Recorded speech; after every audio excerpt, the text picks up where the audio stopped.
Hey guys, this video is on OLEDs and why I don't have one. I've been getting questions about two displays that I don't have that my subscribers are starting to ask me about or have always asked me about is the OLED line, which covers all of the LG OLEDs and the Sony A1E. And then the other question is always the Sony Z9D. So we'll do the Sony Z9D separately and next, but right now I want to cover the OLEDs and what my thoughts are on OLEDs and if I would recommend an OLED. Let's go to OLED's pros. Beautiful, beautiful picture quality overall, beautiful picture reproduction in terms of color. Dolby Vision HDR10, it is a very rich, very natural, warm picture. And I'm going to use the word natural and the word real a lot.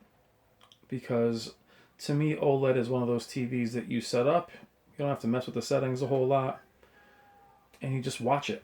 And it looks real. It's not very sharp. It's just a very, I don't want to say the word soft. It's not a soft image, but it's just not quite as bright as the LEDs.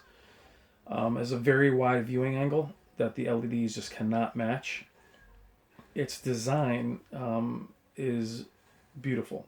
Very, very thin, very elegant. You can put it in any room. Actually, having an OLED in a man cave is almost a waste because it looks beautiful no matter what your house arrangement is in terms of furniture and whatever your styling is.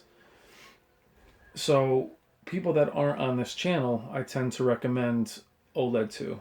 Those are people that normally just buy a TV, throw it on, and they're ready to rock. And OLED is what I recommend most. OLEDs remind me a great deal of plasmas, and the battle between LEDs and OLEDs reminds me very much of plasma versus LCD.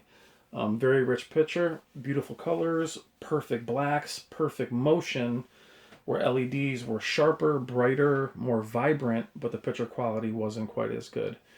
If that sounds familiar, that sounds like I'm talking about LED versus OLED.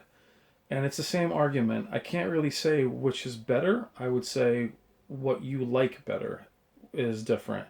A lot of people want to compare the 930E to the C7 because they're similar in price. I can't tell you which one is better. I can tell you if you like an artificial, vibrant, bright picture, 930E is for you. If you like a very natural, real, beautiful picture, OLED is for you. When you walk into the showroom, OLED is very much like plasma, where they place an OLED next to the Sony Z or really bright Samsung, and it makes the OLED look very, very dim. Which brings me into my cons for OLED.